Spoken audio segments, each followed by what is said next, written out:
So improv in business presentations, I think should be more planned. Okay? Although you can react to something, question, and use some humor. But I think improv is more like with your team. You're having discussions. You talk about something funny. You interject. I think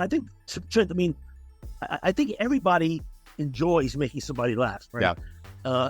And I think everyone probably has made somebody laugh. Even the most introverted person in the world has probably made a friend laugh or a parent laugh, and it always feels good. Okay, not saying that everybody can do it, but I think everybody can increase their awareness and maybe try to use humor a little bit more. Okay.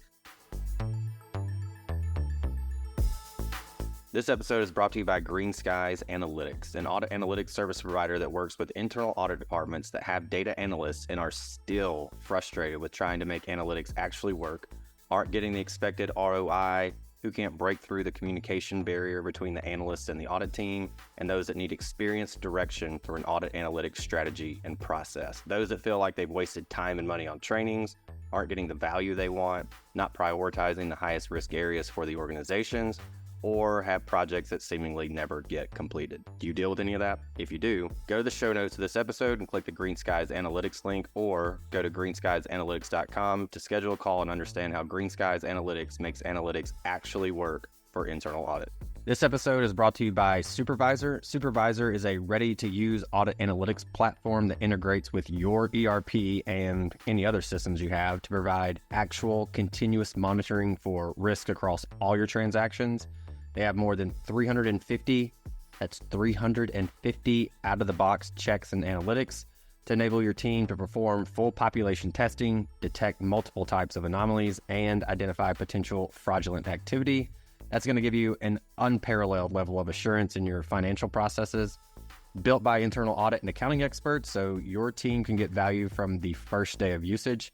So imagine having no analytics today, walking in tomorrow, and having up to 350 audit analytics already run. You don't have to necessarily take my word for it, though. Global organizations such as IKEA, Michelin, Lacoste, and numerous others trust Supervisor to enhance their audit capabilities and increase their assurance. This podcast is also brought to you by Audit Board, the leading cloud-based platform transforming how enterprises manage risk. Audit Board's integrated suite of easy-to-use audit, risk, and compliance solutions streamlines internal audit, SOX compliance, risk management, and security compliance. Automate processes and improve execution with Audit Board's purpose-built solution, which is designed to address the most pressing challenges of today's practitioners. Experience the latest in audit, risk, and compliance technology. Visit auditboard.com to schedule your product walkthrough to see Audit Board's award-winning platform in action today. Hey everybody, before we jump into the show, I just want to let you know that the Audit Analytics and AI Conference is September 25th and 26th this year. It's all virtual, so no matter where you are in the world, you can absolutely attend. Recordings are also available, so if you are 12 hours away and don't want to be up at 3, 4, 5 in the morning, you can purchase the recordings. This is the only conference that's strictly about analytics and AI for internal audit. So you're going to get your practitioners' use cases. This thing is practitioner-led, save for one speaker that we had this year, but everyone else is in your peer group, ranging from the largest internal audit data analytics teams in the world down to the individual contributor who spends, hey, I got 50% of my time I can dedicate towards analytics. Each speaker mission is to show you how to actually do what they are talking about. So thought leadership is great, and there will certainly be some of that, but for the most part, that's great. We love the thought leadership. Show us how to actually do it. We are currently at 19 speakers and counting, so we're going to add a few more, and you can get up to 19 CPEs if you attend. Check out the link in the show notes, or you can search for Google the auditanalyticsconference.com, and you can register there. Hello, everybody. Welcome to another episode of the Audit Podcast. Today on the show, we have Mike Lynn. He does QA reviews and ERM consulting as the owner at Audit Risk and Governance Oversight, aka Argo. He just rotated off the IAA Global Board in June, but he's still super active in his local New York chapter. He teaches advanced internal auditing at St. John's, and the main reason that he was on the show today is he was voted funniest accountant in America. The IA did this profile of sorts on Mike and published it. And so that's how I came across Mike. You can read that profile. There's a link in the show notes so you can check that out. But that's really why I wanted to have him on, was basically like, hey, come interject some humor into this audit podcast that we have going on. Because of that, he's also developing a course on using humor in business. And so if you're interested in that, if you have, training budget and all that kind of good stuff, looking to bring some folks in, whether it's your IA chapter or within your organization or something like that, reach out to Mike on LinkedIn so you can get that scheduled and have him speak to you. Last thing, through Mike's admission, he is a New Yorker, so he talks very fast. And so if a lot of podcast platforms let you listen to a podcast at like 1.5 X speed or 2X speed or something like that. If you typically do that, don't, because it's going to be at like 8X for Mike's sections anyway. So maybe hold off on that. But again, like most of what we wanted to talk about was his career in internal audit and working with auditors, but then how he's able to interject humor in there. And I was just curious in general, like how do you go from audit to stand-up? So he actually had a bit of a stand-up career. And so I just wanted to understand that story and get Mike's background.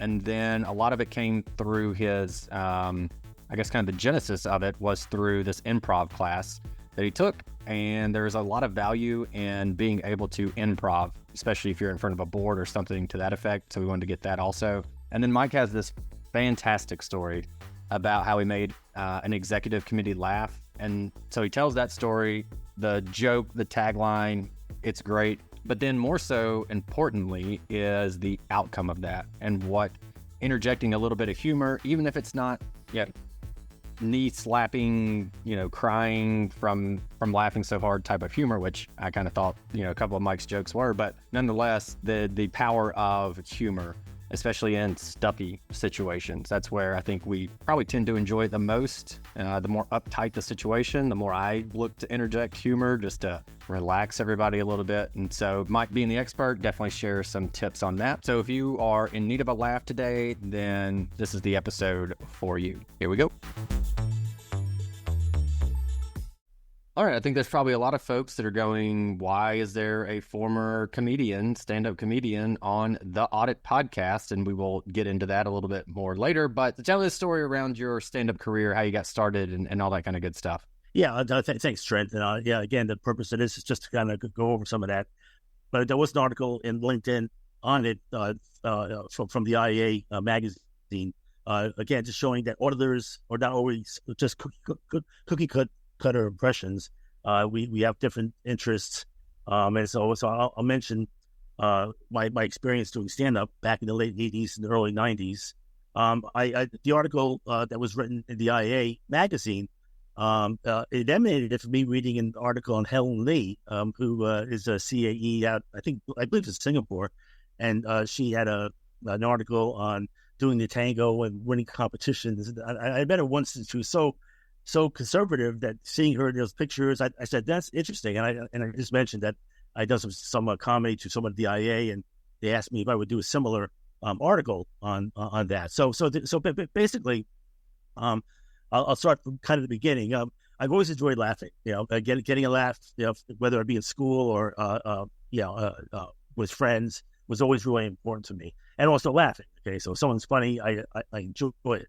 So when I went to college, I was going to first be a doctor, okay, but being firstborn immigrant son in the U.S., when I heard it was 8 years of school and a lot of money, I got scared, thought about engineering. Third choice was doing art, because I paint and draw, and I've always had an artistic side. And I actually defaulted to business, and I found accounting and finance kind of two disciplines that to me were very easy to learn, logical. And I decided I could, have a career in that. My friends were actually quite surprised because the stereotype of an accountant, I probably didn't fill. So I went in there, knowing that, but I wanted to have a career. I wanted to make a living, and just like art, I decided I could do things like that that are creative on the side.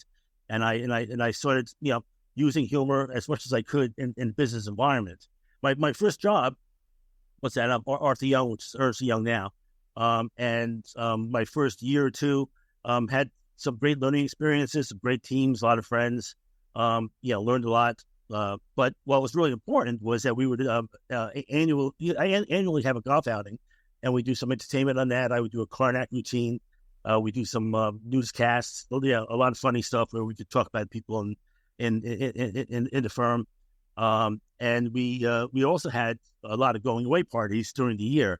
And I ended up participating as an MC, roasting people as they left. So when I reflected upon my career, when I left Arthur Young after about 7 years, the thing I was most joyous about was the feedback I always got on, making people laugh and being kind of thought of as a funny or creative guy.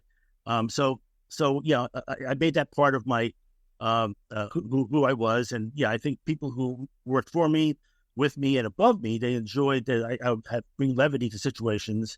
And I think it probably helped my promotion, things like that. So when I left Arthur Young, I went to JP Morgan as a role as a senior financial analyst. I'm with people who were outside a CPA firm. And I found there that, I still was able to make people laugh. I thought maybe being funny in a CPA firm, I was just an average person. But when I was surrounded by people who were not in accounting, I still had used humor a lot. And I think it was appreciated for that. So one day, a colleague of mine, there's a woman, kind of funny herself. Her name was Kim. I won't go into any last names. But she said, Mike, she was actually divorced. She got married at 29 and at 30 was divorced. And so she was looking for Mr. Right, again. She talked to me about how to meet guys. And one day she came in and said, Mike, I'm going to take this course at the new school in the village with Lori, one of my friends there. And we're going to try to meet guys by taking a history of baseball, part 1. And I said, history of baseball? What are you looking? You're going to meet nerds, let me see that catalog. So I saw the catalog of the new school, which is a pretty progressive school and Archie school back then. And I saw some things on comedy writing, improv. I said, listen, you should take a course, an improv course or something like that. You'll more likely to meet guys who are fun. And she goes, that's a great idea. I'll do that, but would you take it with me? And I said, well, I've always wanted to do that. So I took an improv class with her. And first day at class, it was Tuesday evenings at the new school. I went to the first class. It was about 20 people and a professor who was actually an ex-Catskill comedian lawyer. But in the class, about 25% were students, 25% were people who were actually interested in doing stand-up, and about the other 50% were actually professionals, like lawyers, accountants, who actually wanted to improve their presentation skills and being able to think on their feet, and say things, without being written in front of them. And so they thought there'd be some benefit to learning improv more. And I was at that place also. So we took the course. It went very well. The professor liked me a lot. So we used to go out to comedy clubs afterwards, some stand up and things like that. So one of the assignments was just to write a 3-minute routine on anything that was exaggerated. So I did something. It went over very well in class. It was only a few minutes. But I had a repetition in class that, Mike's pretty funny. So about a week later, after I did that presentation, that little bit of stand-up, one person in class said, Mike, we saw an advertisement for the funniest accountant in America, a contest by this executive recruiting firm in New York City. It's a national contest. They're looking for people to send in routines from around the country. You should send in your routine. So I said, well, maybe, but I don't want to do accounting jokes. If I do it, it's going to be about, things that are really funny, not just accounting humor. So I wrote to them and they said, it doesn't have to be about accounting or accounting jokes. As long as you're a CPA or an accountant, you can do it. So I submitted my routine. I got selected, and I was able to present it at the Comic Strip in New York City. Comic Strip on 82nd Street, a pretty well-known place. The manager who I met, Lucian Hold, was quite famous. He discovered Tom Hanks and a bunch of other people, Eddie Murphy, and he was very nice to me. And the first night, there were 2 shows. I won one show, and for funniest accountant. It was voted on by the judges and based upon audience response. And it felt pretty good, and so I did that. It was an accomplishment. I did it, and I decided, let me try to do some stand-up open mic nights during the year. I would try to do a few, and I did. But the manager suggested that I come back and perform some regular nights. Now not for money. He said it's not for money, but not it's only by invite. So you seem to have some pretty funny stuff if you want to try it out. So I did, and again, this was actually a year later after a second contest that I was in. He asked me, he made me that offer. So I did stand up at the comic strip a couple of regular nights, Tuesday nights, not that crowded, and I had a routine that I used for the accounting contest about 7-8 minutes, but I wanted to get out longer, so I increased the content to about 15 minutes, and I went out on stage, paying audience, not very crowded at all. When I did the stand up at the comic strip for the contest, there was about 250 people. Okay. Cool. The night I performed, there was 25 people. Okay, and one family from Iowa. Some of my humor was cute blue. So I go out there, I'm ready to do full 15 minutes. Did my first joke or hook, and I was used to a very good response from a lot of people. And what I found out was if Jay Leno did his routine for the Tonight Show with Johnny Carson in front of a big audience, it goes over very well. If they did the exact same routine in a small venue to 25 people, it wouldn't go over as well. Okay, people kind of expect you to talk to the table. Again, what I found was that if you get a couple people to laugh first with that hook, then other people start listening. Well, so I went out there. First show I didn't go over as well, and I said, well, Mike, should I do improv and just talk to the tables, or do I stick with my routine that's new? And I guess I kind of decided, well, let me stick with some new material. I know I'll get some laughs, but let me try some new stuff. And I went through it, and it ended up getting some laughs. It wasn't terrible, but I didn't feel the same, excitement. I felt like I could have done better. Boom, boom, boom. I got off the stage, and Lucian Hole asked me, Mike, how do you feel? I go, it wasn't as easy as I thought. I probably should have talked to the tables more. And then I went and watched some professional comedians do their routines. And again, they were good, but the audience wasn't that great. But even though I don't want to blame the audience, it wasn't a great feeling. And I realized that I needed to learn to work the tables, talk to the tables. I know I could do it because I've done improv exercises and a lot of things. Was always kind of quick, and but at the time I wasn't mentally prepared to do improv, which sounds weird, right? You should be able to do improv, but when you do improv, I'm going in to do improv, and I'm going to let things go, right? But I had a choice there, and I decided to stick with my routine. So wasn't it didn't go quite as well as I wanted. I felt like to do better, but what I really felt was I needed to do it maybe 2 times a week for 3-4 months, just talking to the tables before I could really build upon and feel confident. And I just didn't have the time. I had my 3rd young son. I was working with Dun & Bradstreet, traveling international, and I just didn't have enough time to invest in it. And I said to myself, okay, you've done some nice things here. Maybe you come back to it someday. And I still plan to maybe do some stand-up in the future now that I'm a little more free time.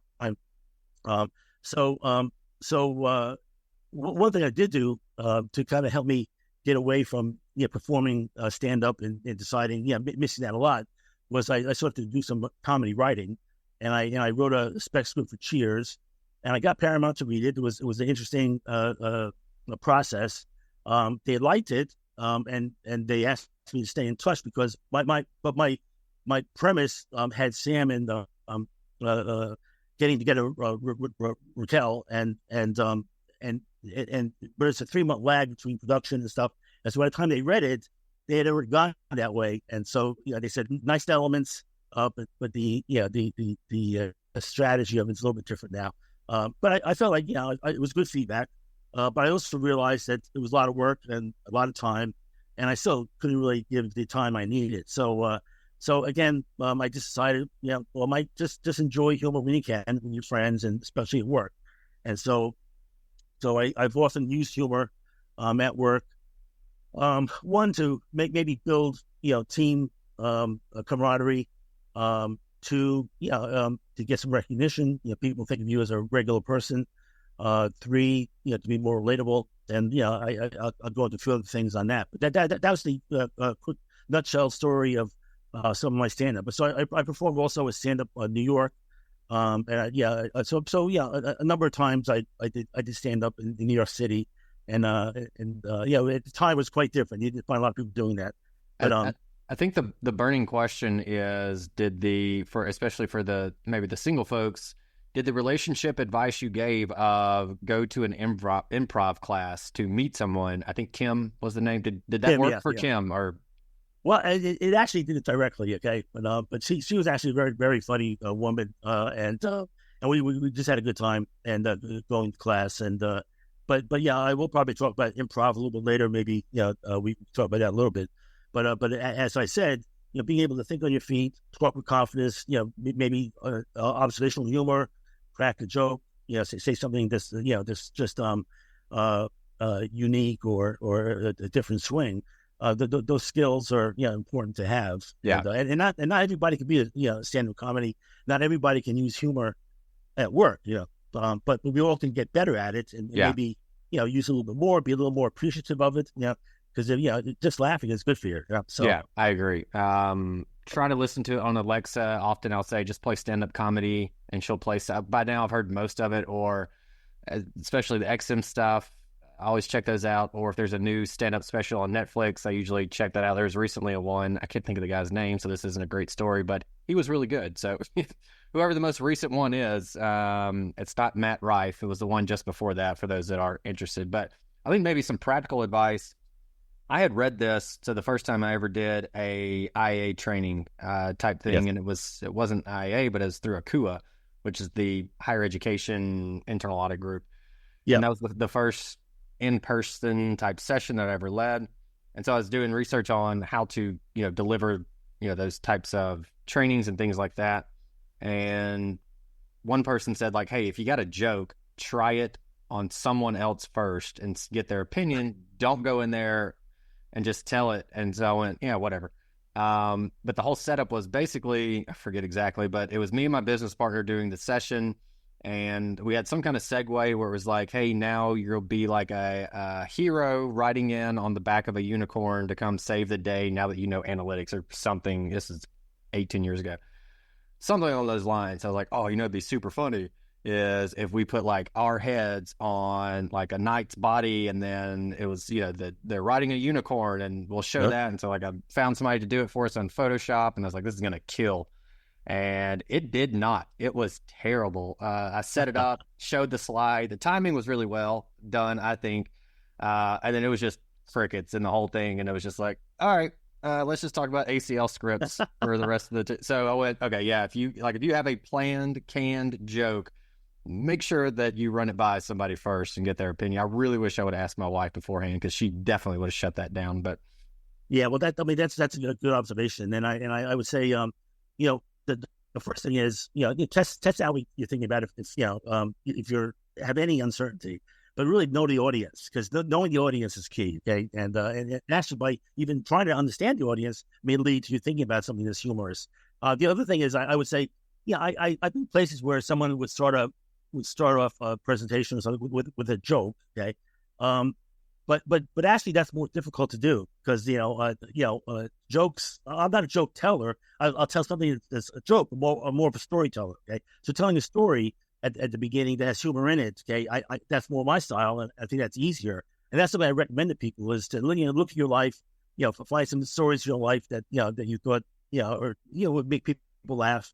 And maybe you can work those stories into some presentations you do, or in telling your team, or meeting somebody. I have a story where my three sons. The first one's named John, second one is Connor, and the third one is Tyler. My first wife, we argued over the first boy's first name. I want Michael John, which is my name. Okay, she's not. I don't want a junior, so we agreed on John Michael. And John means the image of God, right? She let me pick the name of my second boy, and being Irish heritage, I picked Connor, which is at the time 1987. It wasn't that popular. It's a pretty popular name now. And Connor means strong like a wolf. Okay, and so image of God for John, strong like a wolf. And third boy comes along a few years later, and my wife goes, I want to name him Tyler. It was her turn, and I said, well, Tyler, that's a girl's name. It's a boy's name too. And I said, how about Dylan? And she said, no, I want Tyler. I go, what does it mean? And she goes, I don't know. I go, well, you should know what it means. So I go look it up, what Tyler means. And I have John, image of God, Connor, strong like a wolf, Tyler, one who tiles. I said, that is not fair. We can't do Tyler. He's going to grow up loving bathrooms. I have no idea. So I never told him that story until he was about 17. Yeah. And he laughed at it. But that's a great story, right? Yeah. But in business, I'll give you an example. Because I did mention in the article, I talk a little more about using humor in business. One funny story, and again, this is going back 20 years. So there's been a change in humor in the last 25 years, a little more sensitivity. Mm-hmm. But again, know your audience.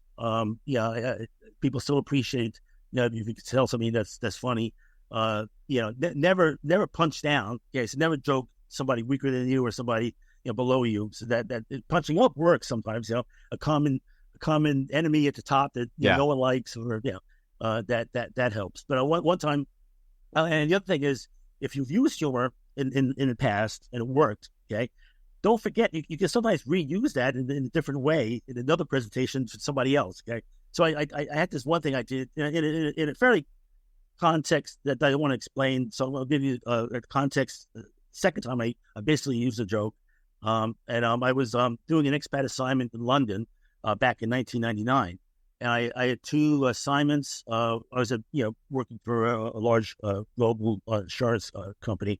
I'll say AXA, and I had two assignments on my expat assignment, which was 6 months or a year, and one was to build a group audit function. We had a number of subsidiaries in the UK that merged together. They had no group audit function. Everyone was presenting separately. 3 different audit teams to the audit committee. They didn't like that. And so they said, Mike, can you come in and help us build a group audit team to pull together, make standards, decide how to make it easier for the audit committee. I said, that sounds great. And the other thing I said they wanted me to do was, at the time, ERM was becoming a required discipline for in a lot of financial services companies, banks, and insurance companies. And so risk management existed, but risk management in many companies was just buying insurance. But a formal risk management function was starting to be required by different regulators. Banking first, it was knocking on the door for insurance. So I had to do a presentation, kind of talking about the need for ERM discipline, and that we should invest in it, and some things we can do to start going in that direction. I needed to get approval from the CEO and the executive committee, and so I had a fairly short presentation. I didn't have a lot of time, and the group secretary, who was a very nice guy, Ian, but very very British, very formal, and also a little bit concerned about nervous, right? So I said, Mike, okay, you have 12 minutes for the presentation. You have 5 minutes, for talking about the group audit function, but you have only 7 minutes to present, this risk management proposal. Okay, so he told me. I said, that sounds fine. So as the week goes on, before the presentation, Mike, he sees me in the hall. Only 7 minutes, to do the presentation for ERM. I go, that's fine. I'll make it short. Boom, boom, boom. And before the presentation comes, Mike, 7 minutes. So I get up there and I'm doing the presentation on risk management, and I say, I'm going to present new discipline, enterprise risk management. Ian, who was known to be a bit of a character, he told me I only have 7 minutes. But he's told me that every day for the last 2 weeks. And Mike, you only have 7 minutes. Okay, he said it to me so many times, he started to sound like my wife on Saturday night. And so everyone started laughing, and it was actually 3 CEOs and a group CEO, and I got them all to laugh. Okay, and one of them said, well, if it's like your wife on Saturday night, then you only need 3 minutes. So I knew I had to, they appreciate it. They joke back. But again, this is something I had to persuade some people I didn't know. They had no idea about who I was. And I found from that point on, even for the rest of my expat assignment, they looked at me differently. Right. So this guy's, he's creative. He's not afraid to say things. He has a different perspective on things. And so again, today maybe you can't say that. I don't know. But it's pretty innocuous. And, I find today, punching up or wife jokes or husband jokes or spouse jokes, there's always some humor there. Okay? Yeah. All right. Well, I definitely have a note. Just 7-minute joke is I'm going to find a way to work that in somewhere. I was hoping through this conversation, like ultimately obviously thought leadership and all that stuff's great for the audience, but I was like, all right, secretly I'm hoping I can just steal some of Mike's jokes and use them on my own or for my own. So that one is in the list for sure. Okay. Well, right.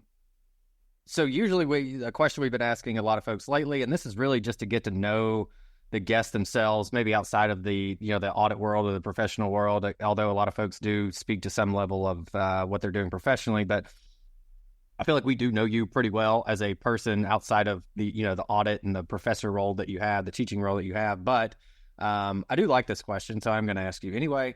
What's in your recently ChatGPT or your internet browsing history? What else is going on maybe outside the comedy world or the audit world for you?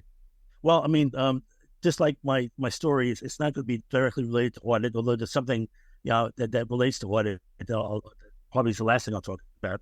But I mean, just this week I was checking out the internet for LPGA women's golf results at the British Open, and I saw that Lydia Ko won, and so that was, I'm a big fan of hers, and of I like women's golf. I think they're great players, and I don't play a lot, but it's fun to watch. Yeah, I do watch men's golf too, but I was really curious. She had won the Olympics while I was on vacation. I just got back from a Scandinavian vacation, and last weekend I just didn't have time. I was down the shore, and I looked up at who won. I heard she won, so that's pretty good. She won the first tournament of the season, and again, big fan of hers. She has an interesting story. She's going to be the Hall of Fame, but she's only around, I think. I don't think she's 30, but she's sort of winning at 14 or 15 years old. Professional golf things, and she came to live in America and play professional golf at 15. And her coach, a new coach she got, tried to change her swing, and so he had her, you're not hitting it, quite as long as you should. But she was so great at like irons and dropping the ball, near the tee. They changed her swing, and she won. I think maybe in her first 2 years before the new coach, she won like 5 or 6 tournaments. She didn't win for 2 or 3 years, I heard that story. I felt bad for her, but through perseverance, she came back, and she's been a winner, for ever since, So she's a good player. I also I looked up the results of a UFC fight. I follow UFC. I was an ex-wrestler in high school and college, so UFC would have been a career choice. It existed back in my time. If you wrestled, when you graduated, you basically you try to go to the Olympics, which very selective, or do professional wrestling, which is just fake. So and people will like that. Some people. Let's see what else. So I also was looking up. I go on YouTube a lot, and some stories on new research on Neanderthals and ancestry. So I have a big thing about understanding my ancestry. I do have a pretty high level of Neanderthal genes, which I want to brag about. I'm in the top 2%.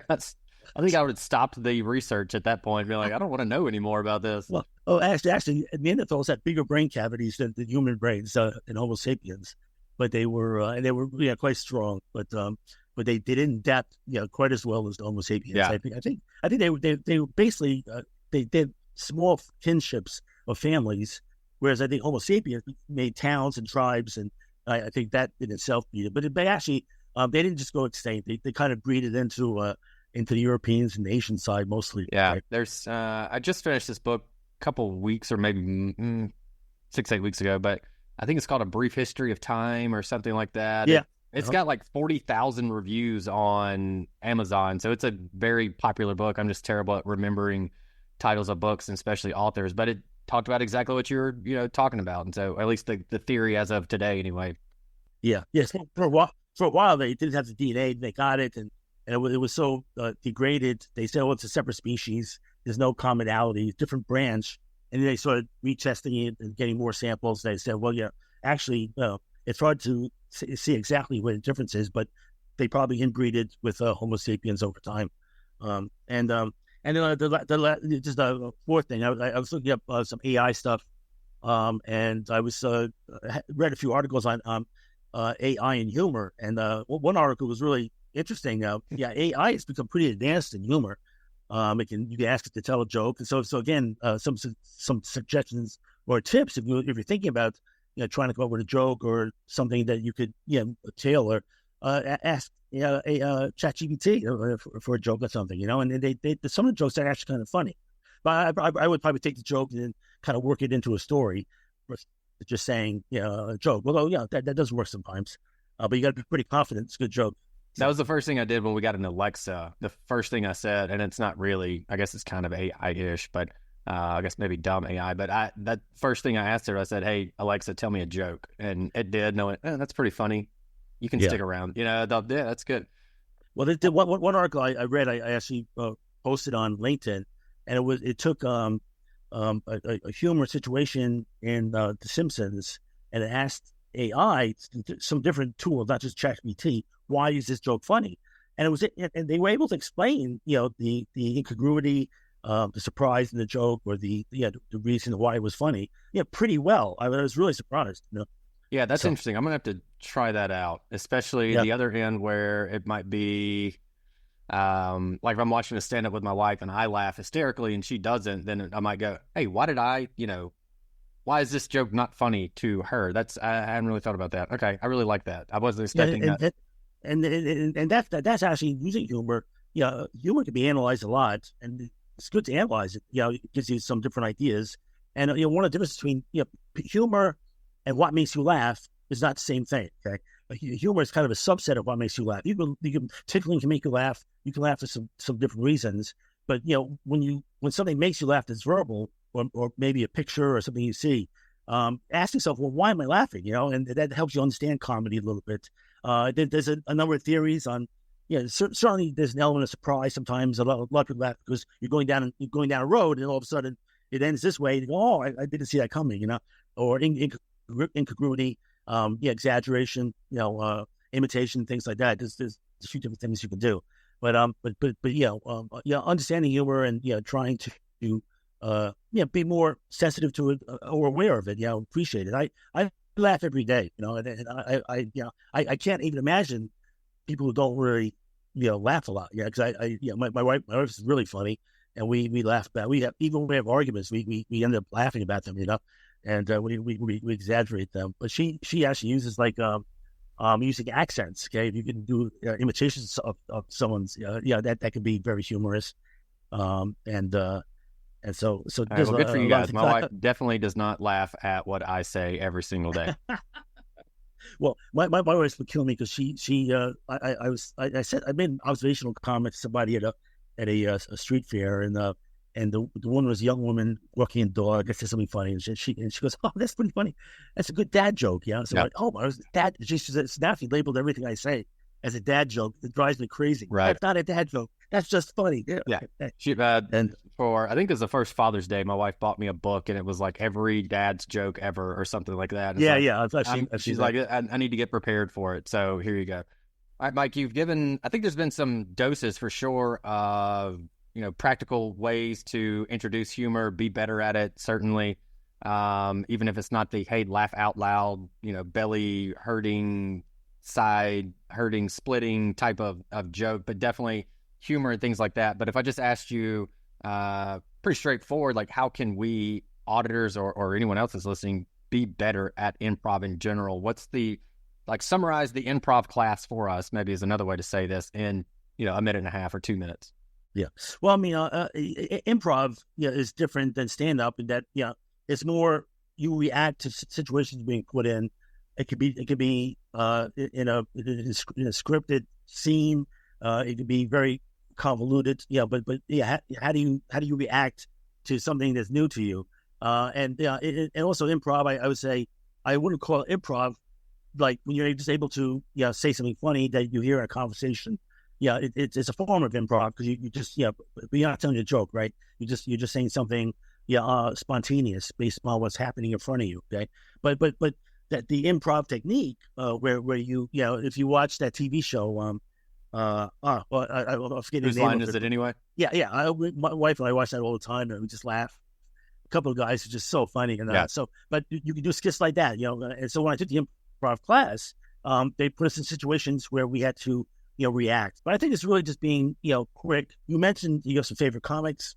What I've recommended is if you have a favorite movie, favorite TV show, and things make you laugh, try to memorize what was said.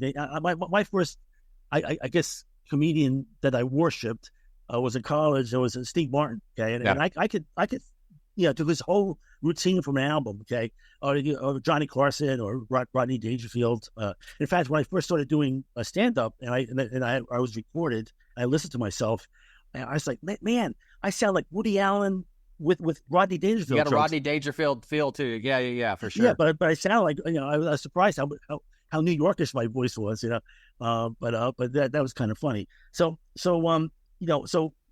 practice, okay, is key if you're going to tell jokes or you're going to try to use humor. If you're going to use it in business, I would try to have it planned out more. So improv in business presentations, I think should be more planned. Okay, although you can react to something, question, and use some humor. But I think improv is more like with your team. You're having discussions. You talk about something funny. You interject. I think everybody enjoys making somebody laugh, right? Yeah.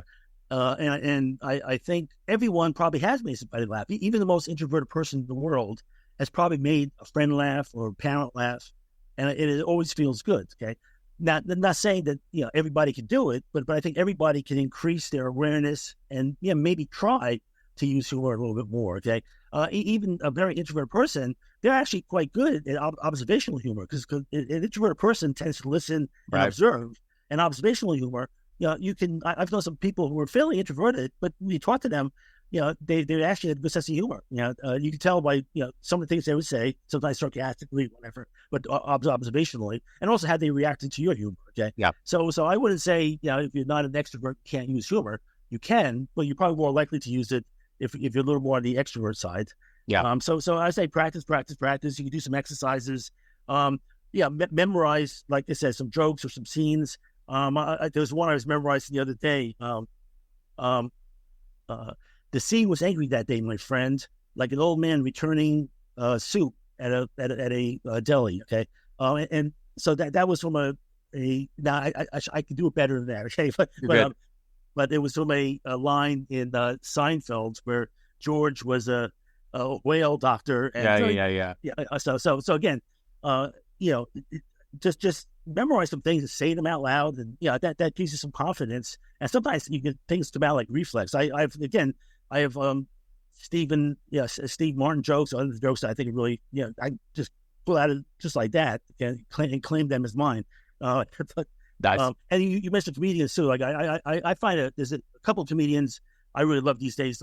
Brad Williams, he's actually a dwarf, but he's funny as hell, and he's not afraid to make fun of himself. But what was his name? Say his name one more time.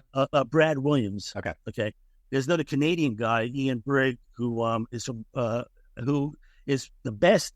He stands up and he just talks to tables, and he says things that are just so funny, incredibly, just from conversation. Now, most of the comedians, they can do that, right? Yeah. But his is just extreme and it's consistent, So those are two names I like. But again, I'm a big fan of Johnny Carson and Steve Martin, Woody Allen. Yeah, they're on so if you're an XM radio person, I think they're on channel 94 a lot of times. Oh, is that right? Okay. Like the stand-up greats, I think is what it's called. But it's like those people from 60s, 70s, 80s, and then even some modern ones, but the ones that are considered like the best over the last couple of years. So it's not just everybody. It's like these are the legends of stand-up comedy, and so those usually the audio's pretty garbage because they're forever old, but when you can make them out, they are pretty good. I really like the basically take from your environment kind of advice on things that you find humorous in various shows. I've had the same best friend since I was 5 years old. The foundation of our relationship is quotes from Family Guy, Oh Brother, Where Art Thou, Dumb and Dumber, and Friends. We don't even have conversations. We just quote this stuff that, all the movies and shows we watched together growing up and when we were in college. And that's pretty much it. Like, that's all we do. And again, I had lunch with my 3 adult sons 2 weeks ago, and we're talking about our favorite movies, comedies. Again, I didn't ask them the older ones, The Holy Grail, Young Frankenstein, which is the best spoof movie I've ever seen. Okay, Blazing Saddles. But one son loves. You mentioned what you just mentioned, Dumb and Dumber. Okay, they're also Step Brothers. They're into that, but then a lot of other things. Yeah. So again, just enjoy humor. Try to use it more. And there are some actually real benefits too. Yeah, personal, right? Laughing is healthy. It's good for your body, relieves stress. Okay. And then from a business point of view, I find again, having a good sense of humor makes you more approachable, makes you seem more empathetic, makes you seem more creative sometimes. People in leadership roles who use humor, it helps their ability to lead. If you can find humor in a tough situation, people really appreciate that. So again, humor has a lot of benefits, and whether you use it, a hell of a lot more or just a little bit more, I think you can enjoy it. Yeah, so you mentioned Blazing Saddles. I was at a bar, this like hipster bar. They had Blazing Saddles on the TV. It was it's a bar, it was loud, but they had the closed captions on. I just watched the movie the whole time. For like 30 minutes, I just sat there and read the closed captions and watched the movie the whole time. I'm like, I'll just do this, and then I'll catch up with you guys later. I'm pretty into the movie. But Cheers was my favorite. That was favorite for a long time. Which one was? Cheers. I watched it a ton growing up. It came on like the CW, or I don't know what it was called then, but I think Cheers came on at like 9 and 9:30, or maybe Frasier did. But it was like Cheers, Frasier, and then my dad. It's like a huge Andy Griffith fan, so I know it came on at 10 and 10:30 every night on that channel, and we watched it. The whole family, like, we watched that show. That was probably reruns. I think you were looking at. That's a good guess. Because I watched the first run, and it was on NBC. I think 8:30 to 9, and I think Taxi was on, but before that, I think. But right after Cheers was Magnum PI, so I watched 2 hours of TV straight. Yeah, these were definitely reruns. I think Cheers, I might have been like 3 when it ended or something like that. Yeah. So they were definitely reruns. But like, I love the, you dropped some comic recommendations also, some stand-ups that people might know about. I know you had introduced me to, I think it was the Ian one. And I watched that as soon as we got done off the call. Like, I pulled it up on YouTube and spent 45 minutes watching stand-up instead of doing my job. So, I find going to YouTube and just putting in a comedian's name. I think you see short clips. It's not like you have to watch the whole thing. But it's really pretty funny. Sebastian, what's his name? Janikowski. I watched that on the HBO thing last weekend. Hysterical. His show, he's got a show. I just saw the advertisement for that last night. When I was watching whatever the thing about the Chicago Bears is, Hard Knocks. I was watching Hard Knocks. They did an advertisement for it. So okay. All right, with all that said, I appreciate the recommendations on the comedians. I stole a couple of your jokes and stories. I'm going to definitely use those for myself, and even some movie recommendations for those that haven't watched any of the movies that Mike and I both talked about, or even some of the shows. They are funny. Pull them up, watch them, and enjoy them. With that said, though, Mike, take us out. What do you want to leave the audience with? Well, I mean, just I'll leave the audience at in 2 points. One about using humor at work, and one is to advance your career, but also career advice, right? I picked a career that most people wouldn't think I fit the stereotype, right? But there were a lot of good things about internal auditing, problem solving, meeting a lot of people. I always like to meet new people. Looking at new processes, not doing the same thing every time. And so I really felt that it's been a great profession for me. Now, not always, there's a profession to satisfy all your needs. So you might have some other creative needs. I did find that I could use humor a lot, and that helped. I also have an artistic side. So doing presentations, PowerPoints, I use a little bit of my artistic sides also. but I felt I couldn't use that as much as I wanted to. So I kept my profession, and I took some art courses on the side, during my career, in my 30s and 40s. You won't find a perfect, unicorn for a career, I think, and so you have to supplement that, and don't be afraid to do that, and don't be afraid to invest some time, even money, to make sure you feel some shortfalls, so you're doing something about it. You'll feel a lot better when you hit 60 and beyond. So I'd like to give that as advice. But also humor, makes you feel good, makes other people laugh. It's great for teams to bond more. And again, if you can use it at the right levels, you could be much more persuasive, much more seen as a human being. Someone they want to listen to. I mentioned my executive committee stuff. That executive committee joke, I was really happy to get that laugh, right? But when one of the CEOs, who was actually kind of curmudgeon and kind of a tough guy, when he said, "Oh, in that case, you'll only need 3 minutes," I felt even better because they were engaged, and they were all just laughing. So again, try to work humor into your career if you can. There's real competitive advantages if you can. Not everyone can, but you can all try.